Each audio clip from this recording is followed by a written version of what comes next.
안녕하세요. 오늘은 2023년 구글 리서치에서 발표한 논문 시그모이드 로스 포 랭귀지 이미지 프리트레이닝, 줄여서 시겔라이피를 소개해드리겠습니다. 저자는 샤오아 자이, 베이젤 무스타퍼, 엘리그젠더 콜스니카프, 루커스 베이어입니다. 이 논문은 글리 스타일의 랭귀지 이미지 프리트레이닝에서 소프트맥스 기반 컨트래스티브 로스를 시그모이드 로스로 교체하자는 아이디어인데요. 단순해 보이지만 그 파급 효과가 꽤 큽니다. 먼저 문제 정의부터 시작하죠. CLIP나 LIGN 같은 기존 비전 랭귀지 프리트레이닝 방법들은 인포엔시 로스, 즉 소프트맥스 기반 컨트래스티브 로스를 씁니다. 이 로스는 배치 내 모든 이미지 텍스트쌍의 유사도를 한꺼번에 정규화하는 방식이에요. 핵심 문제는 소프트맥스 노멀러제이션이 글로벌 뷰를 필요로 한다는 겁니다. 배치 내 모든 네거티브 쌍의 유사도를 합산해서 분모를 만들어야 하니까 배치 전체를 한 번에 봐야 해요. 분산 학습 환경에서는 이게 상당한 통신 비용을 유발합니다. 그래서 CLIP은 큰 배치가 필수적으로 요구됩니다. 배치가 작으면 네거티브 샘플이 부족해서 성능이 급격히 떨어지거든요.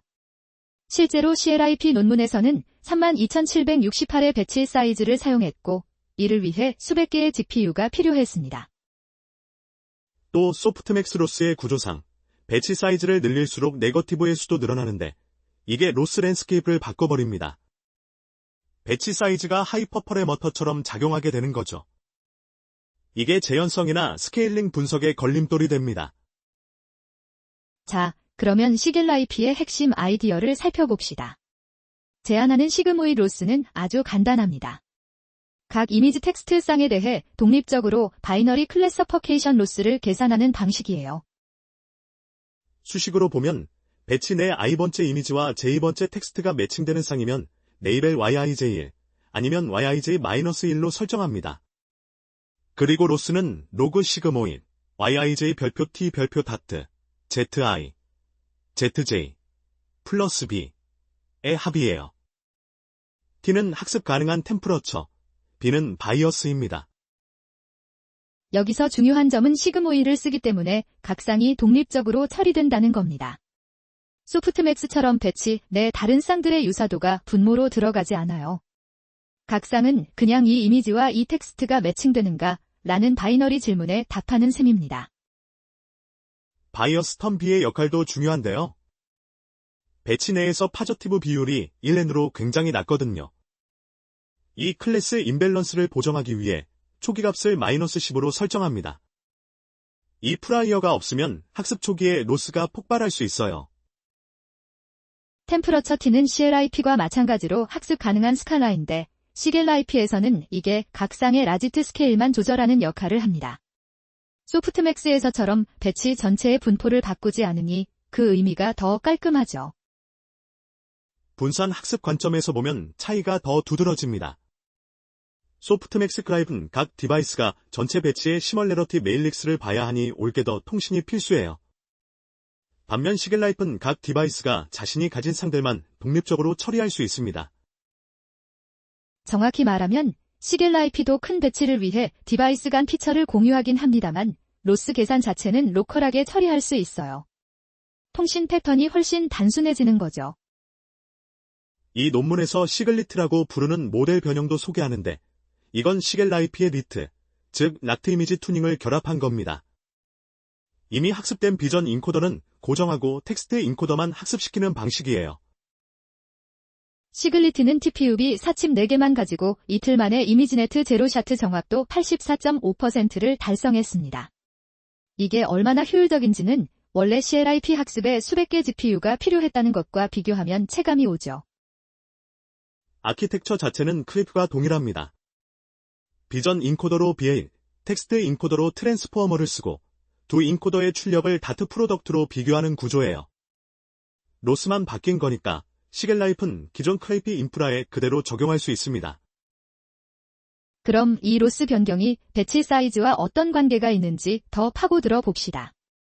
소프트맥스 로스에서는 배치 사이즈가 n이면 파저티브 1개, 네거티브 n-1개가 생깁니다. 배치가 클수록 더 많은 네거티브를 보게 되고 이게 학습 신호의 품질을 높여요. 시그모이드 로스에서는 배치 내 n개 이미지와 n개 텍스트가 있으면 n쌍이 생기고 이 중 N개가 파저티브, N개가 네거티브입니다. 그런데 각 쌍이 독립적이니까 이 비율 자체가 로스에 미치는 영향이 소프트맥스와 다릅니다. 논문에서는 이를 지그젠펠즈 vs 페어즈 분리 문제라고 부릅니다. 배치 사이즈를 늘리면 이미지 텍스트 쌍의 수는 제곱으로 늘지만 유닉 이그젠플의 수는 선형으로 늘죠. 어느 쪽이 진짜 중요한지를 시그모이드 로스 덕분에 실험으로 분리해 볼 수 있게 됐습니다. 이를 위해 논문은 팩트 배치 방식을 도입합니다. 동일한 배치 사이즈를 유지하면서 같은 이미지 텍스트 쌍을 여러 번 복제해서 쓰는 방식인데, 이렇게 하면 페어즈 수는 늘리되 유닉 이그젠펠즈 수는 고정할 수 있어요. 반대로 지그젠플 리유즈 없이 배치를 키우면 유닉 이그젠펠즈가 늘고 페어즈도 늘어납니다. 이 두 가지를 비교하면 어느 쪽이 성능에 더 기여하는지 알 수 있죠. 결론은 유닉 이그젠펠즈의 수가 더 중요하다는 겁니다. 네거티브 투 파저티브 레이시오 실험도 흥미로운데요. 시그모이드 로스에서는 배치 외부에서 별도로 네거티브를 추가할 수 있습니다. 이걸 이용해서 레이시오를 독립변수로 조절하면서 실험했는데 어느 수준 이상에서는 효과가 포화되더라고요. 배치 사이즈를 극단적으로 키우는 실험도 했습니다. 무려 100만까지 올렸는데요. 흥미롭게도 32,768에서 이미 충분히 좋은 성능이 나왔고 그 이상으로 키워도 이득이 빠르게 줄었습니다. 즉, 큰 배치가 반드시 필요한 건 아니라는 거죠. 작은 배치에서의 성능도 주목할 만합니다. 시그모이드 로스는 배치 사이즈 256에서도 소프트맥스 로스보다 성능이 좋았어요. 소프트맥스는 이 배치 사이즈에서는 네거티브가 너무 적어서 학습이 잘 안 되거든요. 이제 실험 결과를 봅시다. 기본 비교 대상은 CRIP의 소프트맥스 컨트래스티브 로스이고 동일한 아키텍처, 동일한 데이터, 동일한 학습 스태프에서 로스만 바꿔서 비교했습니다. 이미지네트 제로샷 정확도를 보면 바이트비 16 기준으로 시그모이드 로스가 소프트맥스 로스보다 일관되게 높은 성능을 보였습니다. 특히 작은 배치에서의 격차가 크게 납니다. 배치 사이즈 1024에서 소프트맥스 로스는 약 71%대, 시그모이드 로스는 약 75%대로 약 4%p 정도 차이가 납니다. 배치 사이즈가 커질수록 격차는 줄지만 시그모이드가 여전히 앞섭니다. 배답이 -1K 같은 다운스트림 분류 태스크에서도 시그모이드 로스가 더 좋거나 동등한 성능을 보였고, 린니벨 태스크인 엠스코나 플리커 30K에서도 마찬가지 경향이 나타났습니다. 시글리티 결과가 특히 인상적인데요. 사전 학습된 BITL 16을 낙하고 텍스트 인코더만 시그모이드 로스로 학습시켰을 때 TPUB 4개로 이틀 만에 이미지네트 제로샤트 84.5%를 달성했습니다. 이는 당시 최고 수준의 효율성이었어요. 에블레이션 스터디에서 바이어스 텀의 중요성도 확인됐는데 -10 초기값 없이 학습하면 초기 수렴이 불안정하고 최종 성능도 떨어졌습니다. 이 클래스 프라이어 설정이 시그모이드 로스 사용의 핵심 트릭 중 하나예요. 템프러처의 학습 패턴도 흥미롭습니다. 소프트맥스에서는 템프러처가 비교적 낮은 값으로 수렴하는 경향이 있는데 시그모이드에서는 다른 패턴을 보입니다. 로스 구조 자체가 다르니 템프러처의 역할도 달라지는 거죠. 팩트 vs 언팩트 배치 실험의 결과를 구체적으로 보면 동일한 배치 사이즈라도 유닉 이그젠펠즈를 늘리는 쪼기 같은 예시를 반복하는 것보다 일관되게 성능이 높았습니다. 데이터 다양성이 핵심이라는 증거죠. 멀티모달 벤치마크인 VQA나 NLBRE 같은 태스크에서도 시겔라이퓨로 사전 학습한 비전 인코더가 CRIP 대비 경쟁력 있는 피처를 제공했습니다. 단순히 제로샤트 분류에만 좋은 게 아니라는 거죠. 배치 사이즈 스케일링 실험을 정리하면 1K에서 32K까지는 성능 향상이 뚜렷하고 32K에서 1m까지는 이득이 급격히 줄어드는 로그 스케일의 수익 체감 곡선을 보입니다. 이 논문의 한계와 논의 지점도 짚어볼 필요가 있습니다.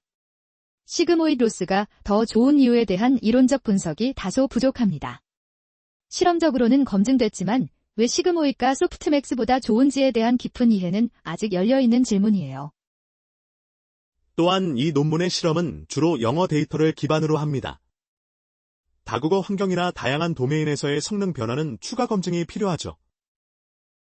실용적 관점에서는 매우 긍정적입니다. 소규모 연구그룹이나 자원이 제한된 환경에서도 CLIP 수준의 모델을 학습시킬 수 있다는 가능성을 보여주거든요. TPUB 4-4개로 소터에 근접한 결과를 낸 건 의미 있는 민주화입니다. 코드와 모델을 공개한 것도 중요한 기여입니다.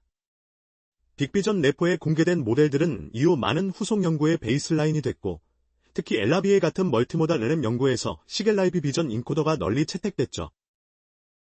향후 연구 방향으로는 시그모이드 로스를 더 다양한 멀티모달 사전학습 시나리오에 적용하는 것, 예를 들어 오디오 비주얼이나 비디오 텍스트 등의 페어에서도 동일한 이점이 있는지 검증하는 게 흥미로울 것 같습니다. 또 배치 사이즈와 학습 데이터 품질이 상호작용도 더 깊이 연구할 필요가 있습니다. 이 논문은 주로 웹엘라이 같은 대규모 노이즈 데이터를 썼는데 큐레이션된 데이터에서는 최적 배치 사이즈가 다를 수 있거든요. 로스 함수의 수학적 성질 관점에서도 시그모이드 로스는 각상이 독립적이기 때문에 커리큘럼 러닝이나 하워드 네거티브 마이닝 같은 기법과 결합하기가 훨씬 용이합니다. 이 방향도 탐구할 여지가 많아요.